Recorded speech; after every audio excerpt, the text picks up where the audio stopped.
Have you ever wondered what are the mistakes that every XP laner makes? Well, in this video, we will be discussing the 10 XP lane mistakes that holds back 95% of XP lane players and how to fix them. First is cutting lane without any purpose. I see so many XP laners cut lane but don't do anything afterwards. For example, let's say you cut lane and there's nothing going on in the minimap and you don't plan to do anything afterwards, for example rotate or invade enemy jungle buffs. Then you're probably just wasting your time cutting lane. So the next time when you cut lane, only cut lane if you plan on to rotate to your team, invade the enemy jungle, or get the XP crab to get more XP than your enemy. Or try to freeze lane instead if you can't do these 3 things mentioned in the video yet. Second is not reaching level 4 before the turtle spawns. This is a mistake that I see most XP laners make. When the turtle spawns, they are still at level 3 and this can be disadvantageous in teamfights. That is because you don't have your ultimate learned yet and can make the enemies see you as not a threat, making you not being taken seriously. Furthermore, you will have lower stats like HP and mana compared to heroes that are at level 4. So next time, when the turtle spawns, fast clear your minion waves to get level 4 to help get your ultimate faster and help in teamfights. Third is always fighting the enemy XP laner. Now in XP lane, there's a common misconception that you should beat the living hell out of your enemy counterpart. But you should leave that at the second of your job as an XP laner. Your job as an XP laner is to push lanes, destroy towers, and rotate around the map. Not to 1v1 the enemy XP laner, as you are just wasting your time trying to kill them. Fourth is wasting all your skills on the enemy XP laner.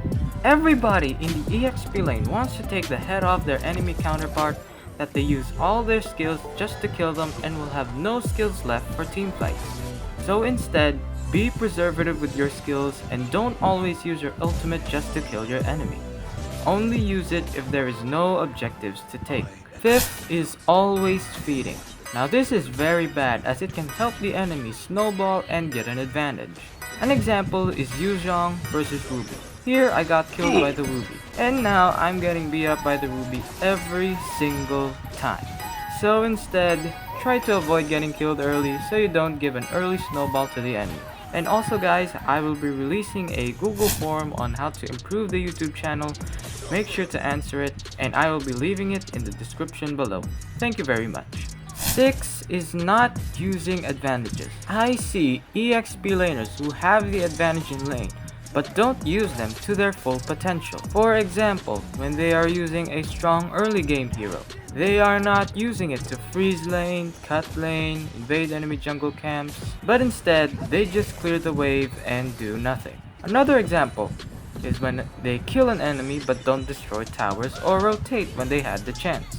So instead, please use your advantages and maximize them. 7th is giving away advantages. How many times when you have every advantage in lane only to be beat up just because of one simple mistake? Well, don't worry, you're not alone. So instead, don't always get killed so you don't give away your advantages in lane, as it can make a big difference in the outcome of the match. 8th is always asking for teammates to rotate to your lane. I see a lot of EXP laners always asking for help when they are always getting killed by their counterpart or at a disadvantage in lane. Now there's nothing wrong with asking for a little help from time to time, but always asking for help every single time throughout the game as an EXP laner is not good. You shouldn't be the one asking for help all the time from your team. It should be the other way around. So the next time this happens, try to handle this alone or ask for help from your team and then help them out from objectives. 9th is not rotating. So many EXP laners don't give a rat's ass of what's happening to their team and would just stay in their lane, and this is a horrible mistake. Always help your team if you can when they need help in objectives or team fights. Or if you can't rotate to them because there are minions in your lane, try to split push instead to provide lane pressure to the enemies. And 10th is playing unfavorable matchups. I have seen players still pick their main hero because that's the only hero that they know how to play, even though they are getting countered by another hero. For example, Let's say you pick Zhong and the enemy picks Zhong, Terizla, Poquito, or any strong early game hero. Then it's gonna be an unfavorable matchup for you. So instead, be flexible with different types of heroes and pick heroes that are stronger or same level than their hero. So what do you guys think of this video? Are there any tips that I didn't include in this video? Share it in the comments below and click here if you want to know how to counter every meta EXP laner.